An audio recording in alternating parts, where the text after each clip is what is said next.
Leicester Enterprise College is in an inner-city area of Bradford in West Yorkshire. In 2004, Deputy Head Rob Roebuck made a radical decision. He took traditional geography off the school's syllabus and replaced it with the new vocational GCSE in leisure and tourism. I looked at the specification for leisure and tourism and thought, right, limited experience for some of our kids, let's actually give them those experiences through their course. It will motivate them, it'll engage them, it'll give them more than just a qualification. This programme will follow Rob as he teaches a course based largely outside the classroom. He wanted to give his pupils a distinctive vocational experience based in the real world. When I came to school 2 years ago, my job was to look at the curriculum. It was apparent that it suited our students studying on vocational courses. The students are motivated to being on a very practical, competence-based course that gets them out of the classroom, that works with industry, that we can take all the opportunities outside the classroom. And for me personally, it's very satisfying teaching a course where I can get my students out in real situations and teach them real skills. Is the Midland an international or national hotel? We like to think that we're small enough to care about our customers, rather than being a big sort of international chain and a brand. We thought it was better that we had a course that was the majority coursework. They see the instant results, assignment by assignment, they're getting the feedback, they're seeing that they're being successful, they're going on work placements, they've got guest speakers, they're going on visits around the country. It's going to be a great visit today. To get his pupils the real-world experience, Rob forged a partnership with the Midland Hotel in Bradford. It's a 4-star hotel catering for a business market, employing around 60 staff. Hello, hi Gary, you all right? Rob's key contact is General Manager Gary Peacock, and Rob prepares thoroughly for each visit that's arranged for the pupils. I also want to see the waitress, the bar manager, the restaurant manager. Fine. What's their interpretation? Yeah. So it goes through the whole organisation. Yeah. I explained that I would need him in school. I thought about the opportunities for work experience and really looked at the evidence. What do my kids need to do? And then how do I develop the skills? So I was very clear about what the classroom experiences had to be. But more importantly, I was very aware of what the out-of-classroom experiences had to be. And I know, speaking to several people in different businesses, the links they have with schools, ultimately, is where they're going to get their future employees from. You know, even managing directors and chairmen of companies went to school at one point in time. With increasing contact between schools and business, Rob found setting up links with local employers easier than he expected. There are more and more vocational courses.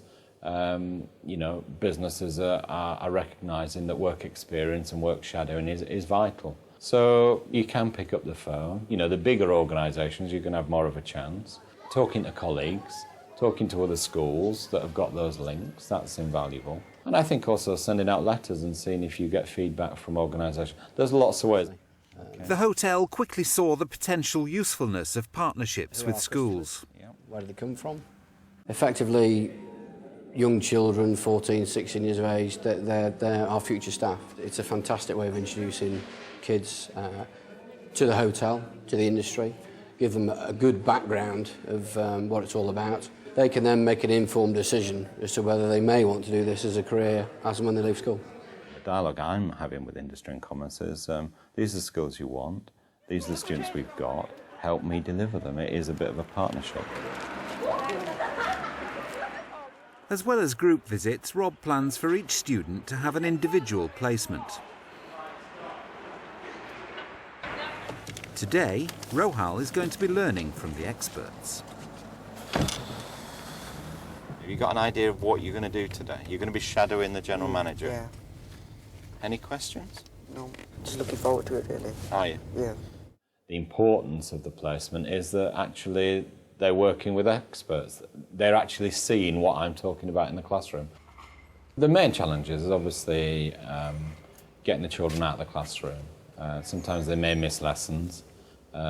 if they're going to be out half a day or a day, and so they'll miss other subject areas. So you've got to have very supportive colleagues. Parental consent, risk assessment, transport, but it's absolutely invaluable. So we put a lot of planning into making sure that they get those opportunities and can bring that knowledge to bear on their assessment work. Really, the purpose of today is for Rahel to get some first-hand experience of how you interpret customer service. Morning, Sandra. Morning, David. Sandra, this is Roel. Hello, nice to meet you. Okay. Nice to meet you. He's got a couple of questions, if you're okay with that. Just wants to ask about customer service. How do you handle complaints from customers? Well, you try and obviously please the customer as much as you can. Try and be pleasant with them. Apologise for whatever is wrong and try straight away to put it right. So get a good bit of a background into what's happening, hopefully give a bit of knowledge for them that they'll want to come back and maybe start a career, as I did 16 years ago. I'm really enjoying it because I'm getting first-hand experience, you see, because it's better than just looking through books and reading through books. It isn't just my perspective. They haven't just got a teacher telling them this is how it is. They've actually got real people in real jobs with real experiences and knowledge and skill, and the kids like that. What do you think about communicating with customers?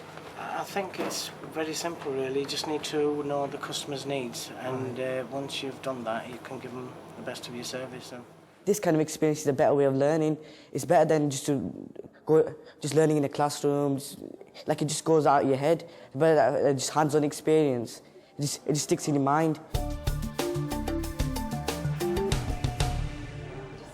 Rob's found that visits tailored to specific units of the curriculum can be especially beneficial to students.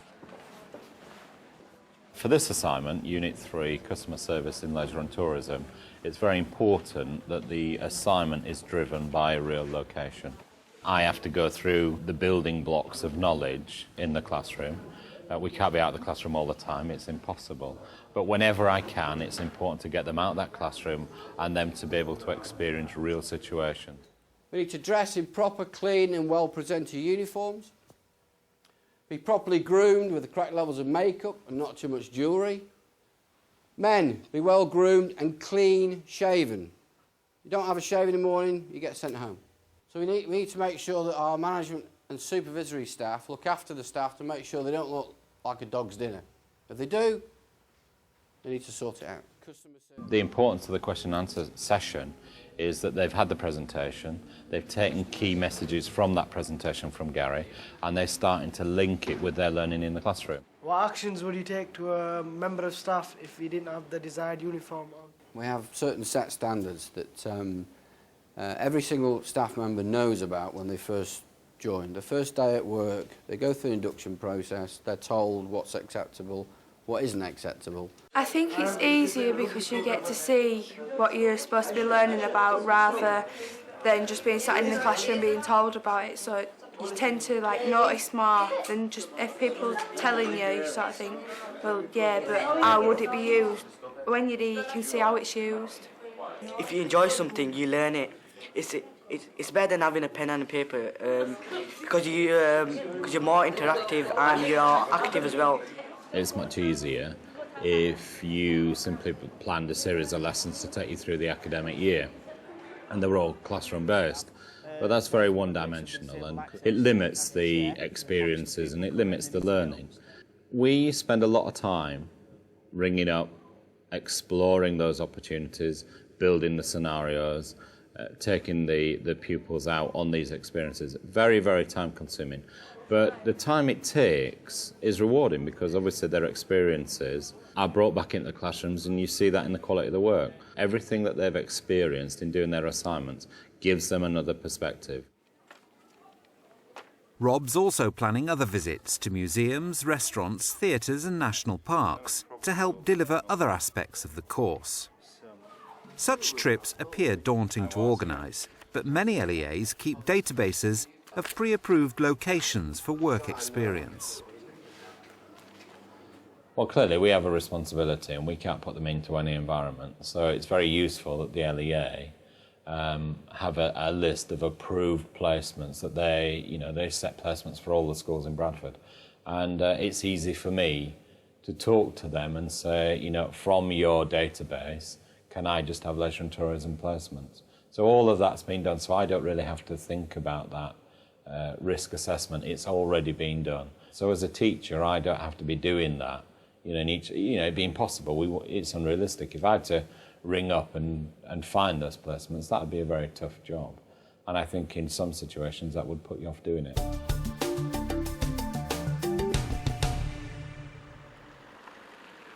To reinforce the learning derived from the visits, Rob arranges for hotel manager Gary Peacock to help deliver classroom-based lessons. It links their experience with what happened last week in the hotel, and we're actually testing their knowledge. What have they gleaned? What have they learned from the hotel? And are they able to answer the questions in their assignment, which, you know, eventually will be part of their portfolio? All of this lesson is about them thinking about customer service. Then they've got to do it. But they won't see these till the end. So at the start of the lesson, I laid out the lesson objectives, the things that I wanted the children to achieve in the 2 hours. Today's lesson, all about customer service. And obviously, as you've walked in, you'll have noticed that Mr. Peacock's with us. So Gary's with us, and he's going to be with us all morning. You're going to have an opportunity to work with Gary. He's going to use his expertise in terms of being general manager at the hotel.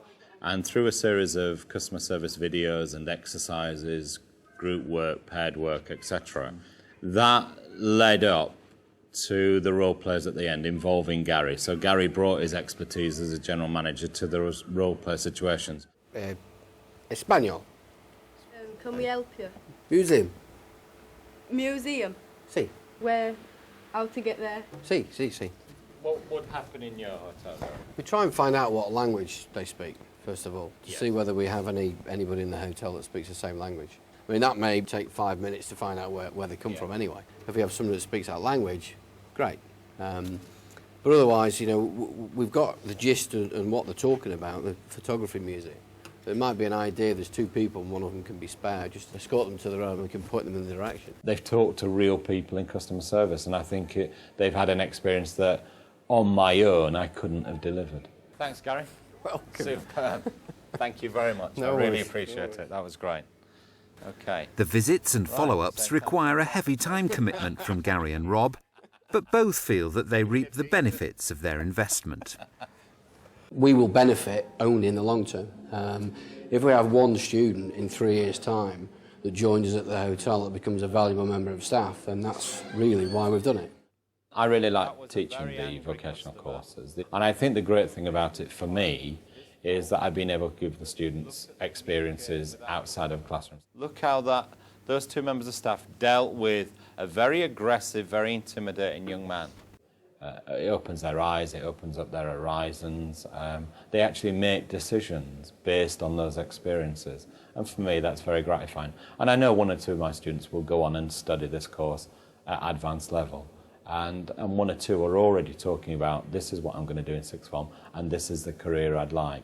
And I doubt very much they would have made those decisions if they'd have solely been in a classroom for 2 years. So it's 2 ways, great for the kids, and it's fantastic for me as a teacher.